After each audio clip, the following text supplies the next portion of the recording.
आप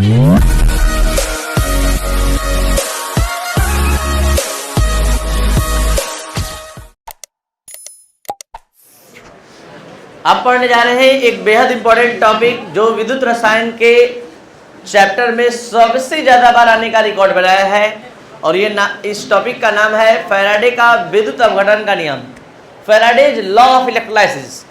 इस लॉ को पढ़ने से पहले एक इम्पॉर्टेंट कॉन्सेप्ट आप सभी स्टूडेंट को दिया जा रहा है।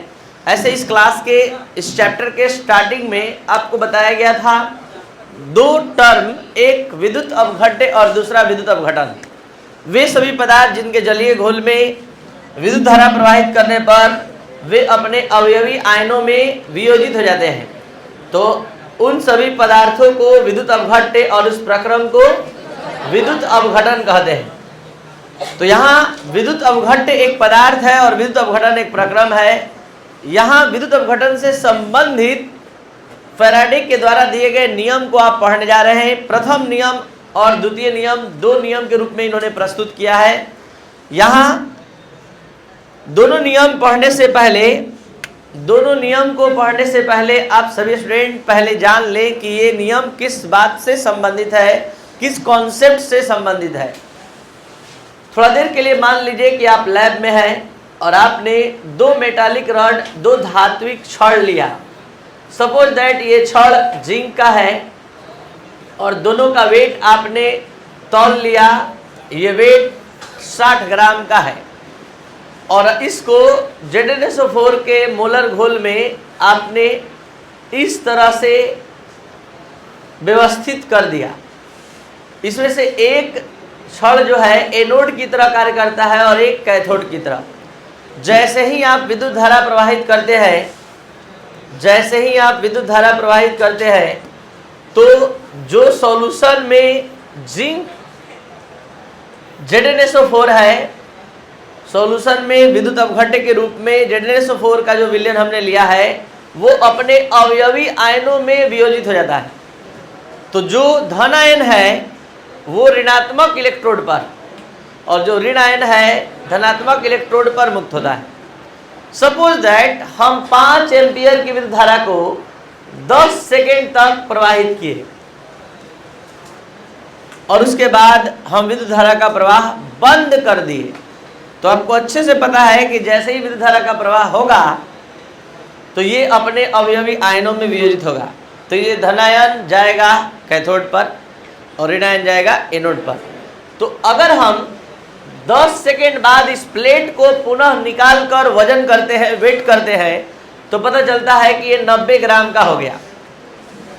तो जरा सा ये पता लगाइए कि आपने विद्युतीय आवेश का कितना परिमाण खर्च किया। 5 × 10 यानी 50 कूलम्ब आपने खर्च किया। तो इस रड पर, इस मेटालिक रड पर जो पहले 60 ग्राम का था अब 90 ग्राम का हो गया, तो कितना ग्राम पदार्थ का जाकर डिपॉजिट हुआ?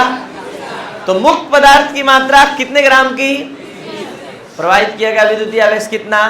50। तो 10 सेकेंड तक हम विद्युत धारा प्रवाहित किए। ध्यान देंगे, मेन कॉन्सेप्ट यहीं पर है। 10 सेकेंड तक विद्युत धारा प्रवाहित किए, ये आयन में टूटा, ये आयन जाकर इस पर मुक्त हुआ, तो पता चल रहा है कि 30 ग्राम इस रॉड पर डिपॉजिट हो रहा है, मुक्त हो रहा है। सोचिए 10 सेकेंड के बदले 20 सेकेंड आप विद्युत धारा का प्रवाह करेंगे, उतना ज्यादा ये आयन में टूटेगा, उतना ज्यादा जाकर रड पर मुक्त होगा। तो क्या समझ में आ रहा है आप लोगों को कि जितना ज्यादा परिमाण विद्युतीय आवेश का आप खर्च करेंगे उतना ही ज्यादा इलेक्ट्रोड पर मुक्त पदार्थ की मात्रा होगी या बढ़ेगी। तो फैराडे वो साइंटिस्ट है जिन्होंने पहली बार किसी इलेक्ट्रोड पर मुक्त पदार्थ की मात्रा और प्रवाहित किए गए विद्युतीय आवेश के परिमाण के बीच संबंध प्रदर्शित किया, जो फैराडे के विद्युत अपघटन के नियम के नाम से जाना जाता है। ये फैराडे का विद्युत अपघटन का नियम एक बार फिर से किसी विद्युत अपघटन के प्रक्रम में इलेक्ट्रोड पर मुक्त पदार्थ की मात्रा और प्रवाहित किए गए विद्युतीय आवेश के परिमाण के बीच संबंध प्रदर्शित करता है, और इससे संबंधित उन्होंने दो नियम को प्रस्तुत किया। प्रथम नियम फैराडे का प्रथम विद्युत अपघटन का नियम क्या है, बहुत सहजता से अब आप देख सकते हैं, पढ़ सकते हैं, क्योंकि हम उस लेवल में आपको समझा चुके। फैराडे का विद्युत अपघटन का नियम का ये इंट्रोडक्शन जो आपने अभी समझा, given by Faraday in 1833 to 34। Faraday ने सर्वप्रथम विद्युत अपघटन की घटना का मतलब विद्युत अपघटन के प्रक्रम में इलेक्ट्रोड पर मुक्त पदार्थ की मात्रा और प्रवाहित किए विद्युतीय आवेश के परिमाण के बीच संबंध प्रदर्शित किया, जो फैराडे के विद्युत अपघटन के नियम के नाम से जाना जाता है। शुरू होता है फैराडे के विद्युत अपघटन का प्रथम नियम। क्या कहता है कि विद्युत अपघटन के प्रक्रम में, ध्यान देंगे, इसके लाइन को आप इस तरह से अपने माइंड में सेट करेंगे। विद्युत अपघटन के प्रक्रम में बोलते जाएंगे, फिगर बनते जाएगा। विद्युत अपघटन के प्रक्रम में किसी इलेक्ट्रोड पर, इलेक्ट्रोड दो प्रकार का होता है, एनोड और, तो किसी इलेक्ट्रोड पर मुक्त पदार्थ की मात्रा यानी W प्रवाहित किए गए विद्युतीय आवेश के परिमाण के समानुपाती होती है। यही है प्रथम नियम। आप प्रथम नियम को केवल W समानुपाती Q के रूप में जगह दीजिए अपने दिमाग में। जब चाहिए तब फैराडे का विद्युत अपघटन का प्रथम नियम लिख दीजिए अपने माइंड के उस भाग से निकालकर, W समानुपाती Q। W क्या है तो जान लीजिए, इलेक्ट्रोड पर मुक्त हुए पदार्थ की मात्रा है। Q क्या है, अच्छे से आप फिजिक्स केमिस्ट्री दोनों में पढ़ रहे हैं, विद्युतीय आवेश का परिमाण है। अब इसी को एक साथ W समानुपाती Q को शब्द में रूपांतरित कर दीजिए, कभी याद नहीं करना पड़ेगा और ये टॉपिक आने वाला है आपके बोर्ड एग्जाम में। क्या है पूरा नियम, किसी विद्युत अपघटन के प्रक्रम में किसी इलेक्ट्रोड पर मुक्त पदार्थ की मात्रा प्रवाहित किए गए विद्युतीय आवेश के परिमाण के समानुपाती होती है। W समानुपाती Q, यही है फैराडे के प्रथम विद्युत अपघटन का नियम। अब थोड़ा सा आगे बढ़ेंगे तो W बराबर हो जाएगा ZQ। यहाँ Z एक नियतांक है, जिस तरह गुरुत्वाकर्षण में आप G लिया करते हैं, यहाँ Z रहता है और Z को विद्युत रासायनिक तुल्यांक या नियतांक बोलते हैं। आप अच्छे से जानते हैं Q बराबर IT होता है, तो ये हो गया ZIT। अब इसी चीज को और विस्तृत ढंग से ध्यान से देख लीजिए। माना कि I एम्पियर की विद्युत धारा को T सेकंड तक किसी विद्युत अपघट्य घोल में प्रवाहित किया जाता है, जिससे W ग्राम किसी विद्युत अपघट्य का मुक्त होता है। तो नियम के अनुसार, प्रथम विद्युत अपघटन नियम के अनुसार W समानुपाती क्या पढ़े, Q, और अब W बराबर ZQ और W बराबर क्या हो गया, ZIT, जहाँ Z क्या है। तो ये था आपका फैराडे के विद्युत अपघटन का नियम, जिसमें एक नया चीज सामने आ गया, विद्युत रासायनिक तुल्यांक। तो अब हम लोग यहाँ से विद्युत रासायनिक तुल्यांक को अच्छे से समझते हुए इस नियम को आगे पढ़ेंगे। तो विद्युत रासायनिक तुल्यांक क्या है समझना चाहते हैं तो आज फिर याद दिला दे।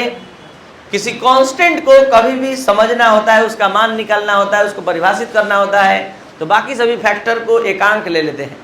तो W बराबर आपने पढ़ा ZIT। अगर हम मान लें कि I बराबर 1 एम्पियर और मान ले T बराबर 1 सेकेंड, तो आप ही बताइए W बराबर Z गुणा 1 तो W बराबर। अब जरा सा इसको इस ढंग से देखते हुए सुना जाए। ये है एक विद्युत अपघट्य का घोल। आपने लिया 2 मेटालिक रॉड जो साफ सूखा हुआ एकदम वेट किया हुआ है, 30-30 ग्राम का आपने पहले से तौल रखा है। 1 एम्पियर की विद्युत धारा को 1 सेकेंड तक आपने प्रवाहित किया। सपोज दैट ये रॉड Cu का है और CuSO4 का मोलर घोल आपने लिया है। 1 सेकेंड की विद्युत धारा को 1 एम्पियर की विद्युत धारा को 1 सेकेंड तक प्रवाहित करके रोक दिए, और फिर उसके बाद आप जान रहे हैं कि जैसे ही विद्युत धारा प्रवाहित करेंगे Cu++ SO4- में टूटेगा, तो Cu++ इस पर जाकर मुक्त होगा। जब पूरा विद्युत अपघटन का प्रक्रम हो जाता है 1 सेकेंड तक प्रवाहित करने के बाद, इस प्लेट को पुनः निकालते हैं और तौलते हैं, तो पता चला कि ये वेट हो गया 33 ग्राम का। तो पहले कितना ग्राम का था और अब कितना का, तो वेट में बढ़ोतरी कितना का हुआ, 3 ग्राम। और आपने इलेक्ट्रिसिटी का कितना खर्च किया, 1 एम्पियर इंटू 1 सेकेंड, यानी 1 कूलम्ब आपने खर्च किया। Q बराबर IT। I आपने कितना लिया, 1 एम्पियर। T आपने कितना लिया, 1 सेकेंड। तो 1 एम्पियर की धारा को 1 सेकेंड तक प्रवाहित करके स्टॉप कर दिए, तो कितना ग्राम मुक्त हुआ, 3 ग्राम। ये 3 ग्राम कैसे आया? 33 में से 30 घटा दिए, जो पहले वाला वेट था घटा दिए, तो पता चला 3 ग्राम। यही 3 ग्राम विद्युत रासायनिक तुल्यांक है उस विद्युत अवघटे घोल का। तो किसी भी विद्युत अवघटे के घोल का विद्युत रासायनिक तुल्यांक निकालना है तो 1 एम्पियर की विद्युत धारा को प्रवाहित करके 1 सेकंड तक रोक दीजिए। जितना ग्राम जाकर मुक्त होगा वही जेड का मान होगा। ये कहाँ से पता चला? यहाँ से। जब किसी विद्युत अवघटे घोल में 1 एम्पियर की विद्युत धारा को 1 सेकंड तक प्रवाहित करते हैं तो इलेक्ट्रोड पर मुक्त पदार्थ की मात्रा ही विद्युत रासायनिक तुल्यांक के बराबर होती है। इस बात को अच्छे से आप सभी स्टूडेंट समझेंगे।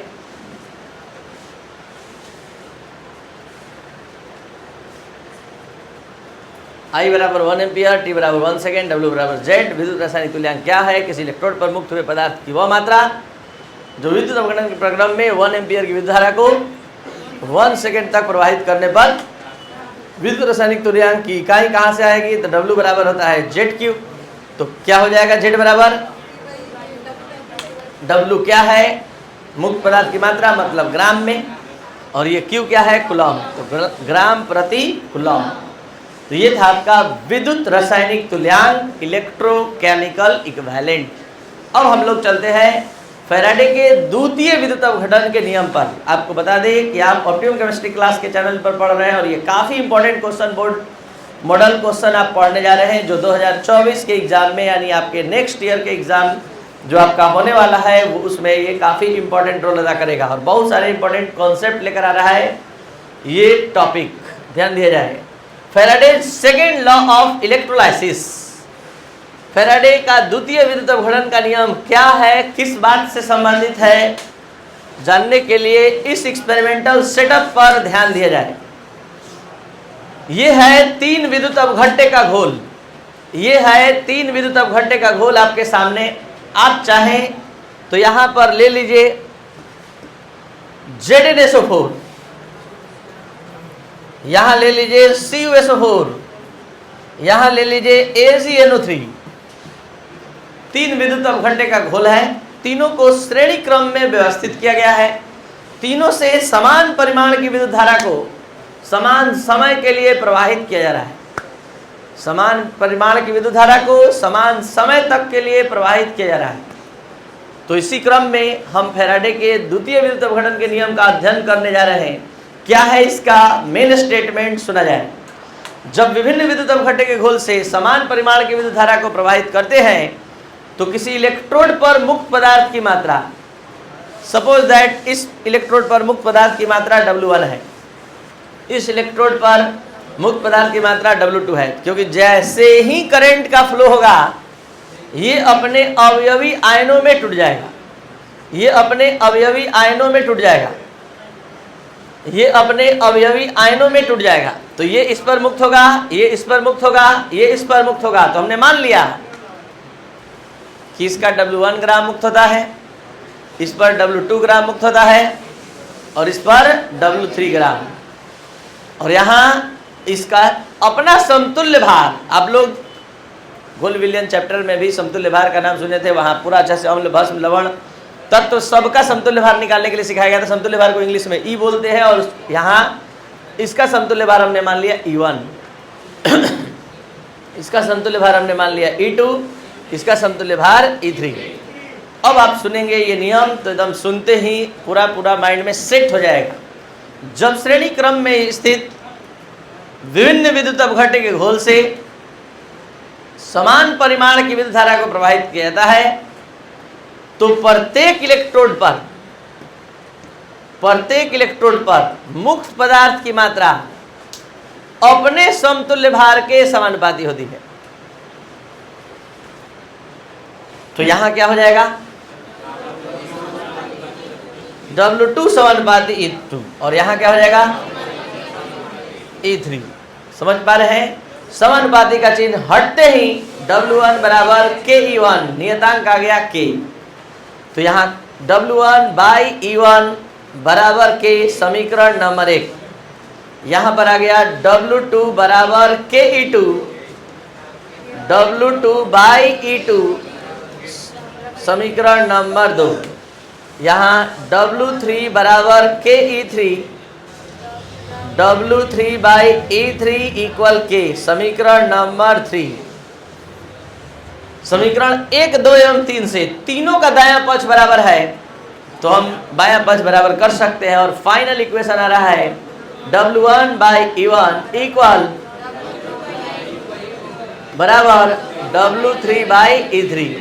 इसको आप हिंदी में पढ़ेंगे, प्रथम विद्युत अपघट्य के घोल का ग्राम समतुल्यांक बराबर द्वितीय विद्युत अपघट्य का ग्राम समतुल्यांक बराबर तृतीय विद्युत अपघट्य का ग्राम समतुल्यांक। आप सभी स्टूडेंट को अच्छे समझ में आना चाहिए कि W/M का रेशियो मोल की संख्या होता है और W/E का रेशियो जो होता है वो ग्राम समतुल्य भार होता है। ये हमने घोल विलयन चैप्टर में भी अच्छे से समझाया था कि अगर H2SO4 का आपके पास 10 ग्राम है, 10 ग्राम आपके पास है और इसका अणु भार आप अच्छे से जानते हैं 98 होता है और समतुल्य भार 49 होता है, तो अगर 10 को 98 से भाग देंगे तो मोल होगा और इसी 10 को अगर 49 से भाग देंगे तो ग्राम समतुल्य भार होगा। ग्राम समतुल्य भार होगा तो दिए गए भार को अगर अणु भार से भाग देते हैं तो मोल होता है और दिए गए भार को समतुल्य भार से भाग देते हैं तो ग्राम समतुल्य भार। अब एक बार शुरू से अंत तक फैराडे का द्वितीय विद्युत अपघटन का नियम खूब बढ़िया से सुनेंगे। जिस तरह से प्रथम नियम को एक लाइन में याद किए W समानुपाती Q, वैसे ही द्वितीय नियम को भी एक ही लाइन में याद करना है। क्या याद करना है? W समानुपाती E। और ये कहाँ से आया? सामने आ रहा है जब श्रेणी क्रम में स्थित विभिन्न विद्युत अपघट्य घोल से समान परिमाण की विद्युत धारा प्रवाहित करते हैं तो प्रत्येक इलेक्ट्रोड पर मुक्त पदार्थ की मात्रा मतलब W अपने समतुल्य भार के समानुपाती होती है। तो W1 समानुपाती E1, W2 समानुपाती E2, W3 समानुपाती E3।